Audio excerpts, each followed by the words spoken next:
Welcome to our second week of studying the book of 1 Samuel. This week we're going to be looking at chapters 2 to 6. Now, in these next few chapters that we're looking at, we see a few important things that mostly center around a few characters. And so this week I've called our lesson or our time together, Three Priests and the Philistines. And so we'll be comparing what it was that the leadership in Israel were doing with what the Philistines were doing, and why it's so important to see the two together, and what kind of insights we can find from how the Philistines worshipped to how the Israelites were worshiping incorrectly. So before we dive into the details of all of that, I think it would be helpful if maybe we walked through the outline of what happens in these chapters, just so we can together see the flow of the book, and then we can talk about the details of it. So in chapter 2, we talked a little bit last week about Hannah's prayer. And so the chapter 2 starts off with this beautiful prayer by the mother of Samuel, where she really takes on the role of a priest, ordaining her son and kind of commissioning his future ministry, and really the future of the country of Israel and the nation as a whole. Then, immediately following this beautiful sacred prayer and moment, we see the pattern that existed in the leadership of Israel, which was Eli's son, Hophni and Phinehas, doing what was right in their own eyes. They weren't following the Levitical laws that they were bound to, and instead of waiting for the sacrifices that were being made unto the Lord to even finish cooking, they were taking the meat off of the altars. And so they were preferential in how they were approaching God's sacrifices that were being made, as opposed to, treating it with respect. They were saying, I don't like my meat that well cooked, so you're going to cut a piece off before it gets burned because it's gross when it's burned. And that's fine if we're visiting a steakhouse, but it was absolutely not fine with the way that Israel had been given commands by the Lord. And so we see that, but we also see there were some other more adult activities that were happening, and it wasn't something that was happening necessarily just in secret. It was something that everyone knew about. And so, well, everyone except for their father, who is always described as being poor in sight. And so we have this contrast of an older man whose vision is failing with the fact that he's not seeing what his own sons are doing. And there's something really powerful about that image being shown to us. Then we see a completely unknown prophet in chapter 2, verses 27 to 36. We never see his name. We have no idea who this man was. For all we know, this could have been a messenger of the Lord as an angel, like what we've seen in Genesis when the three men came to Abraham. We don't know who this man was, but the message that he had for Israel was very clear. It was exactly what would happen in the coming 3 to 4 chapters. From the end of chapter 2 to the end of chapter 6, we would see what this man said come to pass in the terms of Eli and Hophni and Phinehas all falling to their death.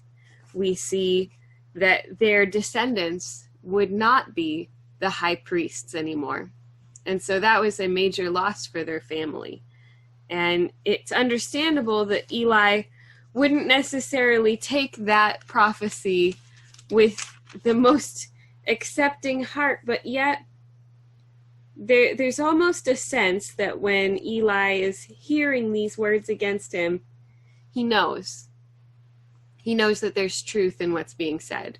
So there's a silent acceptance in what he's hearing. Then we see the calling of Samuel. It shifts gears. I know every time I read this, when I'm reading along, it seems like when you're watching a TV show and suddenly you're switching from character to character to character, And you know it's happening all at the same time, but it's very jarring to see faithful woman of God, disobedient sons, disobedient priest, the fall of their empire is coming, faithful young man being called by God, which is the calling of Samuel in chapter 3, all the way up to the first verse of chapter 4. And it's really interesting that Samuel's call is happening at the same time that Eli's downfall is beginning. And so that's something that we see throughout the writing of 1st and 2nd Samuel.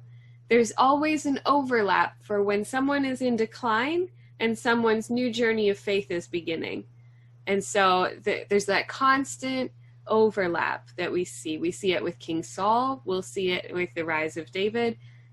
It's a pattern in how their leadership was happening. Chapter 4, we see the deaths of Hophni and Phinehas. We see the death of Eli. We see the death of the unnamed wife and the birth of Ichabod, the inglorious son. And so we don't really hear much more about Ichabod just to hear his story of what happens. He's so insignificant. They only mention him, I think, one other time, pardon me, in Scripture. It's in chapter 14 when they mention him as being the brother of Ahitub, which is only mentioned in chapter 14 and 22. And so we get this sense that their line is really in a big decline, because here they are, the high priests, and then they're not even mentioned other than in passing. And it's in the circumstances of their serving someone else. And so the prophecy that was given in chapter 2 really begins to come to play here. We see the loss of the Ark of the Covenant at the same time with the death of Hophni and Phinehas. And it's taken, as we learn in chapter 5, to the land of the Philistines. What's curious about what happens here is that a common practice that would happen during that time would be that when one tribe or one kingdom overthrew another, they would destroy the god of the person who lost. And so instead of destroying the god or the Ark of the Covenant, they take it back with them, almost like a trophy, to say, we finally got rid of this pain, this God who has been like a blister on our heel for all this time. What we can see in Scripture is that this was not the first encounter between the Philistines and Israel. In fact, something I learned just this week was that Samson, when he destroyed that large gathering place or temple, when he killed a number of people, that was actually one of the main temples for the very God that they took the Ark of the Covenant to. And so this was not the first time that we see God embarrassing this false god, Dagon, that ends up being knocked over and then eventually broken into pieces by God's mere presence in the Ark of the Covenant. And so there's kind of an interesting story that's at play with how they're interacting. And then in chapter 6, we see the Ark being returned. And it's pretty interesting the way that they go about testing to see whether or not it was actually God that was making all these awful things happen to them, terrible hemorrhoids and all the tumors that were growing and the rats that were everywhere, and whether or not it was God or whether it was just circumstances, a bad year, a 2020 type of year, if you will. So that's the outline of what we're going to look at tonight. Before we dive into that, I want to ask, when you were going through, was there anything that stood out to you if you had a chance to read through the couple of chapters for this week? It seems like Eli, even though he knew what they were doing, was ignoring it. Mm-hmm. And that was really surprising because, I mean, he was the head pastor or the head priest. Yeah, absolutely. One of the interesting things, I had a professor that felt drawn to the same thing as he read it. And so he looked into it a little bit more to learn. And what he noticed was that from the beginning of meeting Eli till the time that he dies, his eyesight gets worse and worse and worse. And so does the behavior of his sons. And so the blind eye and his blindness, there's really quite an interesting partnership there that, you know, we have this sense that it's not just his physical eyesight that was missing. He had a real ignorance to what was happening around him spiritually as well. Because even though he was an elder, he was still the high priest. He was still responsible for what his sons were doing as leaders in Israel. But yet he did not act the way that we'll see Samuel act. When Samuel's sons got out of line as judges, he instead turned to God and asked for a king to oversee Israel. And there was a big interchange with the leadership there that Eli never took responsibility for. So it's really interesting, I think, to see that. Something that always kind of stands out to me, I think it's really just the meat. The fact that they're not willing to wait for the sacrifice to even be finished. They were so self-centered in their approach to worship of God that they weren't willing to even allow for people to experience their faith in the only way that they had. And so I can't imagine if, as an example of comparison, if we were in the middle of a worship song on a Sunday morning, or perhaps David was partway through the sermon and everyone just got up and left because it hit 12 on the nose and we're all done at 12, and so we're going home and it's time to watch football and church is done. It doesn't matter if there's 10 more minutes to hear because the focus is on self. And so just to, like, I would not think of doing that here in our context of worship, but yet that was so acceptable to them to interrupt. They did it like it was part of their everyday life and it wasn't special. Exactly. There was no sacredness to it. Mm-hmm. I think that makes a really good point. They lost sight of the specialness of worship, of the interchange that happens between us and God, and instead they saw it as a meal ticket, which, let's be honest, the Levites were paid for their services by food. So that it was their meal ticket, but they couldn't even wait for it to finish. So it's quite something to see that. One thing that I think is really interesting is learning a little bit more about who this God was that the Philistines worshipped, because how they worshipped was really an interesting contrast to how the Israelites worshipped. And so I dug a little deeper to see a little bit more about this deity. I looked up a picture of him, and as a visual for you to think of when you're thinking of this God, if you picture how we picture Jesus as a man with a big beard, kind of muscular, but if instead he was a merman, so he had a fishtail, and he wore the Pope's hat on top. And so he's quite a sight if you look up a picture of this deity. He was just a big bearded merman with the Pope's hat on. But this deity, I guess, they worshipped him because he was the god of fertility. And so that struck me while I was reading, because last week we talked briefly about Hannah's struggle with infertility. And where they were coming from in Ephraim was a territory very close to where this god was worshipped. And so it would have been a lot easier for this woman of God to turn to the god of fertility, who maybe there was a reason for why people turned to this god of fertility. I can't imagine they had no reason to, but instead she chose to be faithful to the God of her fathers and forefathers. Mm-hmm. And so it was just, that struck me as I was learning.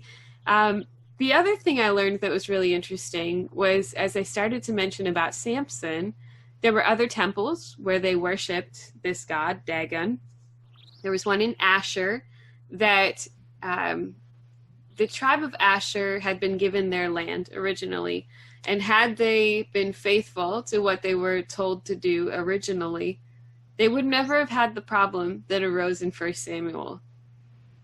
And so the idea was they allowed themselves to be immersed in the culture of those around them, and in doing so created a problem for their future generations.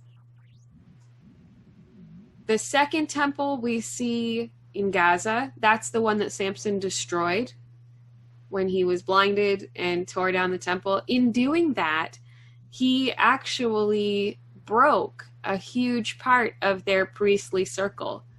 And so those who were responsible as the high priests of Dagon, if you will, the most elites of them, they would have been killed in that accident, which would have happened not long before this. And so there's this impression that maybe those who are serving in this last temple in Ashdod don't really have it all together. They're like the young priests. It would be like if all the leadership above David and I were to suddenly disappear in the Wesleyan Church and it all fell on our shoulders. Well, we have some experience at this level, but I can't imagine trying to work at a national or a much larger level. It's not something that we're familiar with. And so they had responsibilities and they were doing their best. And so they lived and worked within what they knew. And that's how we see them working and functioning. What is most interesting to me about this deity, Dagon, or a false deity, I should say, was that even in their own understanding, there was once a god named El who this creature was subject to.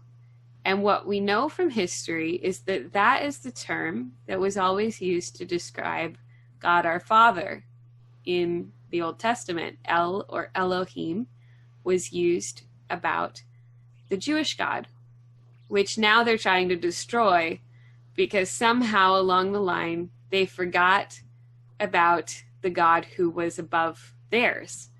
And so it's possible that maybe they were worshiping someone who had been a great leader in Israel at one time and then suddenly got perverted into this god of fertility.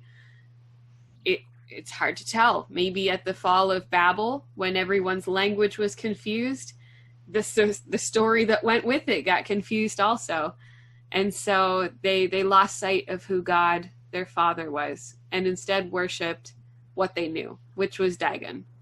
So in comes Hophni and Phinehas with their not so patient worship of God our Father, and they march into battle with luster and expectation that of course they're going to win because God was king. But yet in that moment of their lack of humility, God reminded them that he was indeed God, and he didn't need people and soldiers to carry him around in a box because God is bigger than just the Ark of the Covenant. And so Israel loses. Hophni and Phinehas are killed, which in that moment, there was no lineage ready to take on the role of the high priests. That's it. They're done. These two had been training their whole lives, and they're dead before their father, who is so distraught when he hears the news that his sons had died, that he's sitting on his stool, which he tips over. And in Hebrew, there's a word that's in here, and it's not just his eyesight, but it's also his weight. There's a sense that this man had also overindulged, and his own weight tips the stool, and that's how he dies. In some translations in English, you do see that as well. And so the story continues. That's not the only deaths. Then we get to his daughter-in-law, the wife of Phinehas, who was about to give birth, and she too is suffered by this news, and after giving birth, she also dies. We don't know if she died of grief. We don't know if it was just complications of labor. There's so many things that could have gone wrong in pregnancy at that time, let alone now. And so we see the glory has departed from Israel, for the ark of God has been captured. She names her son, the glory has departed, Ichabod. And so that's where their lineage really dies off in power and in wonder and glory, because it's not the glory of God. It's the glory of their family that is missing now. And in a sense, yes, God's favor has left Israel at that moment, but he's not done with his people. And I think that message is such a powerful one for us to remember as we're reading this. God didn't just turn his back on Israel, because what does he do next? How does he interact with the nations around them? We see the Philistines take the ark. And I think there's something else that just struck me here. The fact that they didn't destroy the ark right then and there speaks to the sense of reverence that the Philistines had about this sacred piece. Because we see Hophni and Phinehas don't even wait for their meat to be cooked, but yet the Philistines care enough about this religious artifact that they don't even worship, that they bring it back with them as a trophy of war. So as you were digging into this part, is there any questions or comments that maybe they tested the returning of the ark by the way they returned it. Yeah. And they wanted to prove that there was a God. Yeah, absolutely. Other than their own. Yeah. And that's something I love this story of the return of the ark, because you think of, well, even Tristan, if you put a bottle in front of him or you give him the option of something else, 9 times out of 10, that kid will go for food. Which, when you strap 2 young calves to a cart, they're probably going to return to their mothers because they're hungry. But yet, the Philistines saw that this was indeed God, because these 2 calves, who by all rights and measures should have returned to their mothers, walked all the way to Israel to return the ark. So the calves went with them, because I thought the mothers went. Sorry. I missed the story. I was reading another commentary before it where they talked about a similar circumstance. So apparently this was how they tested quite often. Instead of in Israel, where they would test with the Urim and Thummim, which was the way that they would discern the will of the Lord before they could interact with the Holy Spirit at a personal level, the Philistines would actually strap the mother or the calf, either one, to the cart. Here they used the mothers. I misspoke. My apologies. And they would do that as a sense to see what their spirits or what their gods were doing. And so there was often a sense that you'd strap them on and you'd say, oh, well, if they return home, it's very clear that this is what the God wants me to do. Well, I think they might have been hoping that it wasn't the Ark of the Covenant that was causing all of these problems, and that it would not be the case that the mothers would return to their calves. But when they see that, how do you argue with the fact that this God is in fact in power over this? And so, yeah, after this happens, there is a long period of quiet between Israel and the Philistines. In fact, the next time that we see them gathering any kind of arms against them is when Israel goes to pray at the place where the Ark of the Covenant went. And so in chapter 7 is the next time that we see that the Philistines are riled up to war. And one of the reasons why that they may have been riled to gather arms against Israel is because Israel was going to the place where this God, as they would see him, the Ark of the Covenant, was residing. And so maybe there was fear that Israel was going to use the Ark of the Covenant against them. And so there we see the prayer of Samuel. We'll get into that next week, but it's quite an interesting journey, all in all. Even if you'll excuse my misspeaking, but it's interesting to see that was a pattern for them. I always thought that this was just like some guy in the back row said, well, let's strap some cows to a cart and see what happens. But apparently this was how they discerned things in Philistine culture. One last thing to kind of talk about with the Philistine god Dagon. There are still actually groups today that worship this god. Even though we see that it was toppled by the Ark of the Covenant in power and all of that, there's quite a large group within the Hindu community that believe in this god of fertility. And a lot of that is because they practice a faith that encourages you to live a Mars Hill kind of faith, like what we see when Paul goes to that temple where there's to the unknown God. There's a practice where they worship as many gods as they have knowledge of, because there's almost a sense of fear in some cases, where if you don't worship them, that might be the one you needed to worship in order to have this happen in your life. And so we still see some practice surrounding this God. And it all stems back to that first circumstances in Joshua when the Israelites came to the land and they didn't do what God asked them to in being faithful in the land. And so this is an interesting story of ups and downs. Yeah, we've pretty much covered what I wanted to talk about tonight. I'd love to see if you had any other questions that we could dig into a little more. If not, I'm totally fine with that.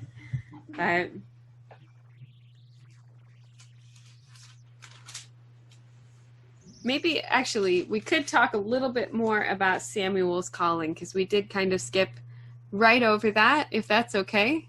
No, that was what I was going to say about Samuel. He seemed to be stronger and did stick with his real duties and performed them. Yeah. Yeah, he certainly was. So it's really interesting that right at the time when Eli's eyesight is in decline, a voice in the dark speaks out to Samuel and calls him. And he thinks it's Eli, which I'm guessing that Samuel probably had to listen for Eli in the night. It may have been one of his responsibilities to help care for Eli, because if the first thing he does when he wakes up is go to Eli, it makes sense that it may not have been the first time. And I had always looked at it from the other side of things, where you see parents that fight for the side of the bed that's not next to the door, so that when their children get up in the night because of a bad dream, it goes to the other parent. I get the sense that maybe it was more because Eli's sight was failing, he needed Samuel sometimes in the night to help him get to a chamber pot or something like that. And so Samuel's response was first to go to what he knew. But he did. I think I've read in the past that Samuel was his sort of eyes. Servant, or his eyes, yeah. Yeah, it's interesting for sure. I love that Eli does eventually give the wisdom of the Lord to him, because even though his eyesight was failing, even though he couldn't see the sins of his own sons, it's still Eli that perceives that the Lord was calling the boy. And I've always been drawn to that line, just because, we see all of Eli's failures, but at the same time, he still tried to discern the will of the Lord. He still tried to hear it. When he hears, or when he realizes that Hannah's not drunk, he gives her whatever blessing he could to kind of make amends in his moment of embarrassment. When he realizes that Samuel is getting up because someone is speaking to him, he eventually says, "Go and listen for the Lord." And when you hear him say, "Speak, your servant is listening, Lord," there's this, I think for me, that realization that even in my failures, my own willingness to try is enough to keep going. That, when we make mistakes, there's still an opportunity for us to be redeemed. And I think, we can't read Christ into everything, but in this moment, Eli did what he could. And so... And he was right. Yeah, he was. He did know enough to know that it was the will and the word of the Lord. But I also can't imagine what it must have felt like to be Eli in those moments, because you're the high priest of Israel. And once a year, you get to go into the Holy of Holies if you have observed all of the regulations, all of the rules, all of the customs that have been put before you by the Lord. And you probably have never heard the voice of the Lord. But yet, this small child who was born of a woman who had been barren and disgraced because of it, and youth perceived as being drunk, now hears the will of the Lord and the voice of the Lord. There must have been an awful feeling for that to happen. Yeah. Especially after having heard the prophecy of the man, the unknown prophet. So I can't imagine what it would have been like to be him or Samuel in those moments. There was no precedent for God to speak in those times like that, other than to Moses, or I can't think of any other major leaders, maybe Aaron, that had heard the voice of the Lord in that way. And so what would you think as a child if you hear God speaking to you? Rather formidable. Yeah, exactly.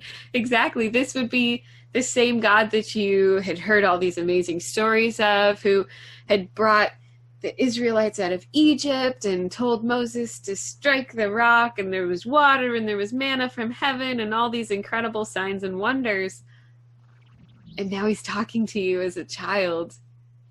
It would be unexpected and incredible. But I think a lot of this was, the word of the Lord was rare in those days. Visions were not widespread. We see that at the start of chapter 3. Yeah. But we also see the incredible faithfulness that his mother and father instilled in him.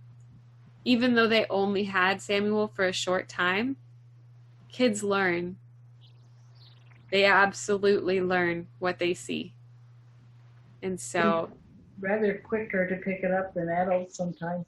Yes. I think even on Sunday mornings when we see the kids downstairs when we're doing our songs for our kids ministry, I'm always amazed how the first chorus, sometimes they don't know what the words are, but even if it's their first time down there, by the time it gets to the end of the song, they know the words and they're doing the actions. And it always strikes me like the capability of children. God doesn't oversee it. We see Christ welcomes the little children to him. And we see that in the Old Testament as well, especially when we look at Samuel. But yeah, this is an incredible start to an incredible book. And it has so much for us. This week, I have a couple of thoughts for us to ponder. I put them on our website, but I'll share them now. So something to be thinking about this week. The first thing, Eli, Hophni, and Phinehas, they may not have intentionally perverted their priestly duties, but instead acted on what they knew about God. Because remember, we're talking about the priests kind of during and after the time of the judges who did what was right in their own eyes. Have we ever had moments in our faith where we realized that we were missing the point or the big picture? And we had that moment of, oh, I have to check why I'm doing these things. The second thing to think about is, with all of the failures of the judges and priests, what do you think about Israel's choice to ask for a king? Now, this question is one to think of as you start reading for next week.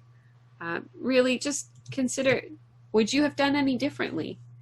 You know, we see Eli, Hophni, and Phinehas have failures. Samuel's a great guy.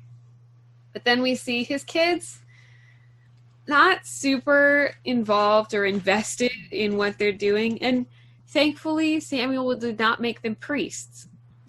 He made them judges. But still, if we had lived in that time, would we have asked for more of the same? Or would we have looked to what was working in other countries and asked for the same thing? And so that's the two questions I'd love for us to be thinking about this week. One as a personal reflection of faith, the other as a, gee, I wonder what I would have done if I were in the scriptures at this time and I was in this moment. So I'm going to end our time as a recorded call at this point, and we'll take some time to close in prayer. For those of you who are watching at home online, please feel free to take a moment to pray and just discern what God is teaching you in these moments. I pray that this has been a good experience for you as well. So have a great week.